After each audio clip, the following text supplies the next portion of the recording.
BCS প্রিলি ও লিখিত পরীক্ষায় সাধারণ বিজ্ঞানে ভালো করতে চাইলে কিভাবে প্রস্তুতি নিতে হবে, কি পড়তে হবে তা নিয়ে বিস্তারিত থাকছে এডুকেশন টিভি বাংলার আজকের ভিডিওতে। প্রার্থী বিজ্ঞানের হন বা না হন, উভয়ের ক্ষেত্রেই সাধারণ বিজ্ঞান বিষয়ে হেলা ফেলার সুযোগ নেই। বিষয়টিতে যথাযথ প্রস্তুতি নিলে শুধু BCS এর প্রিলিমিনারি না, লিখিত পরীক্ষায়ও কাজে লাগবে। এ বিষয়ে কিভাবে কার্যকর প্রস্তুতি নেওয়া যায় সে বিষয়ে পরামর্শ দিয়েছেন 37তম BCS পুলিশ ক্যাডার প্রথম স্থান অধিকারী মোহাম্মদ হালিমুল হারুন লিটন। শুরুতে আসুন জেনে নেই সাধারণ বিজ্ঞান সিলেবাস। বাংলাদেশ সরকারি কর্ম কমিশন PSC BCS প্রিলিমিনারির সিলেবাস দিয়েছে। প্রস্তুতির শুরুতে সিলেবাস ভালো করে দেখে নেওয়া দরকার। সাধারণ বিজ্ঞানের 3টি অংশ হচ্ছে ভৌত বিজ্ঞান 5 নম্বর, জীববিজ্ঞান 5 নম্বর ও আধুনিক বিজ্ঞান 5 নম্বর, সর্বমোট 15 নম্বর।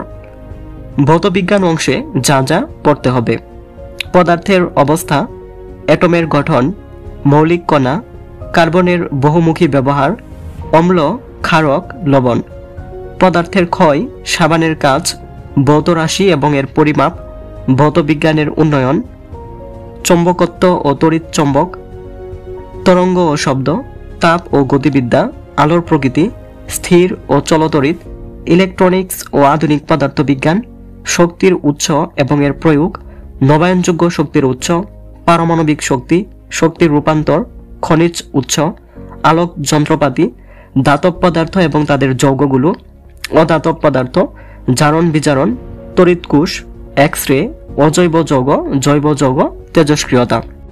জীববিজ্ঞান অংশে যা যা পড়তে হবে: পদার্থের জীববিজ্ঞান বিষয়ক ধর্ম, টিস্যু, জেনেটিক্স, জীববৈচিত্র্য, প্ল্যান্ট ডাইভার্সিটি, অ্যানিম্যাল ডাইভার্সিটি, প্রাণী জগৎ, সালোক সংশ্লেষণ, ভাইরাস, ব্যাকটেরিয়া, উদ্ভিদ, ফুল, ফল, রক্ত সঞ্চালন, রক্তচাপ, হৃদরোগ, স্নায়ু ও স্নায়ুরোগ, খাদ্য ও পুষ্টি, প্ল্যান্ট নিউট্রিশন, ভিটামিন, মাইক্রোবায়োলজি, পরাগায়ন।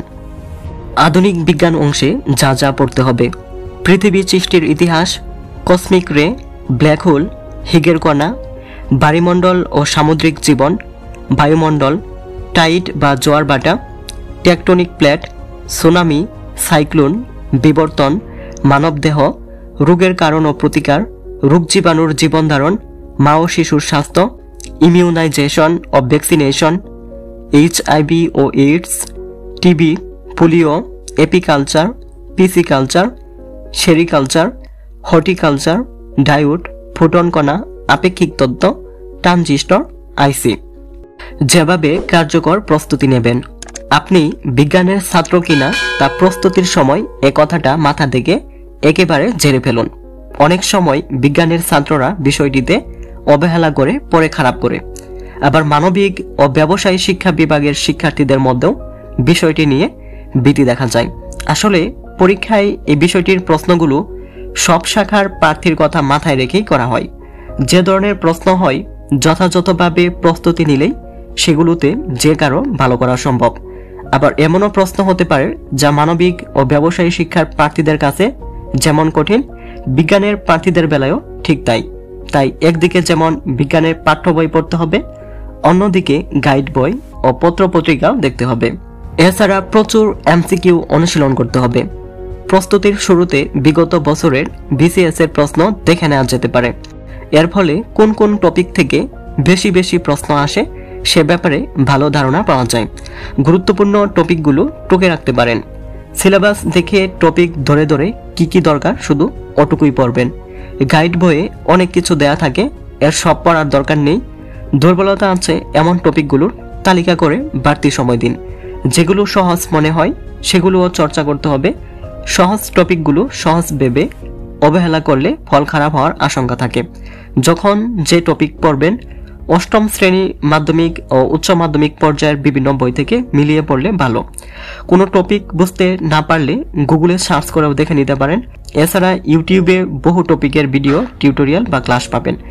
প্রিলি পরীক্ষায় আসা বিজ্ঞানের বেশিরভাগ প্রশ্নের টপিকই অষ্টম, নবম ও দশম শ্রেণীর বিজ্ঞান বইয়ে পাবেন। এছাড়া কমপক্ষে 2টি প্রকাশনীর গাইড বইয়ের সহায়তা নিতে পারেন। আলোচনা একটি বই থেকে পড়লেও MCQ দেখবেন একাধিক বই থেকে। গাইড বইতে প্রতিটি অধ্যায়ের শেষে বিগত বছরের BCS, PHC, non cadre, primary সহ বিভিন্ন পরীক্ষায় আসা প্রশ্ন দেয়া থাকে। সেগুলো বেশি বেশি অনুশীলন করুন। এখান থেকে প্রশ্ন এলে যেন পরীক্ষায় একটি নম্বরও মিস না হয়।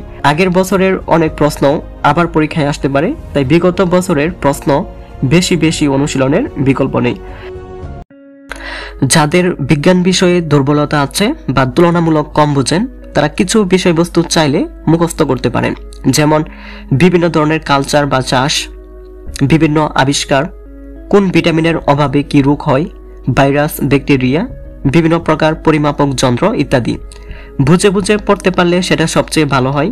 চিত্র, সংকেত, সূত্র বুঝে পড়লে বেশি মনে থাকবে। নিয়মিত পত্রিকার বিজ্ঞান ও প্রযুক্তি পাতা পড়ার চেষ্টা করুন। প্রস্তুতির জন্য বিজ্ঞান যত বেশি পড়বেন ততই ভালো, কারণ পরে এগুলো লিখিত পরীক্ষায়ও কাজে দেবে। লিখিত পরীক্ষার গাইড বই থেকে শুধু সংক্ষিপ্ত প্রশ্ন ও টিকাগুলো পড়তে পারেন।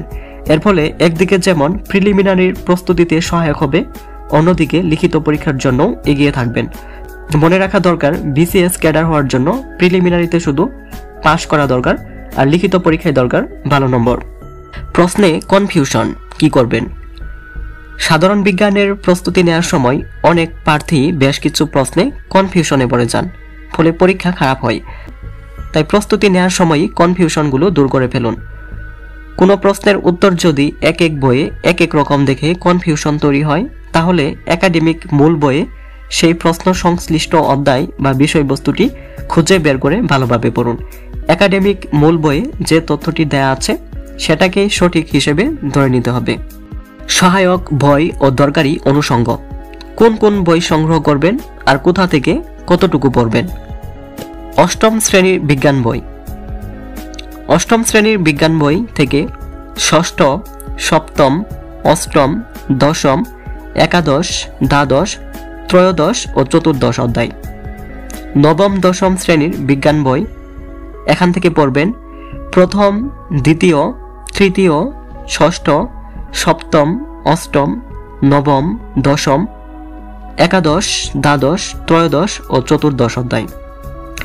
নবম, দশম শ্রেণীর পদার্থবিজ্ঞান, এখান থেকে পড়বেন চতুর্থ, সপ্তম, অষ্টম, নবম, দ্বাদশ, ত্রয়োদশ ও চতুর্দশ অধ্যায়। উচ্চ মাধ্যমিক পদার্থবিজ্ঞান দ্বিতীয় পত্র, এ বই থেকে পড়বেন চতুর্থ, পঞ্চম, ষষ্ঠ, অষ্টম, নবম, দশম, দ্বাদশ অধ্যায়। নবম, দশম শ্রেণীর রসায়ন, এখান থেকে পড়তে হবে দ্বিতীয়, তৃতীয়, চতুর্থ, পঞ্চম, সপ্তম, নবম ও দশম অধ্যায়। নবম, দশম শ্রেণীর জীববিজ্ঞান, এ বইটি থেকে পড়বেন দ্বিতীয়, তৃতীয়, চতুর্থ, পঞ্চম, ষষ্ঠ, নবম, একাদশ ও দ্বাদশ অধ্যায়। এছাড়াও দৈনিক পত্রিকার বিজ্ঞান প্রযুক্তি পাতা এবং অনুশীলনের জন্য দুটি ভালো মানের প্রকাশনীর BCS প্রস্তুতির গাইড বই। সবাই কার্যকরী প্রস্তুতি নিয়ে পরীক্ষায় বসতে পারবেন, এ শুভকামনা রেখে আজকের ভিডিওটি এখানে শেষ করছি। আল্লাহ হাফিজ।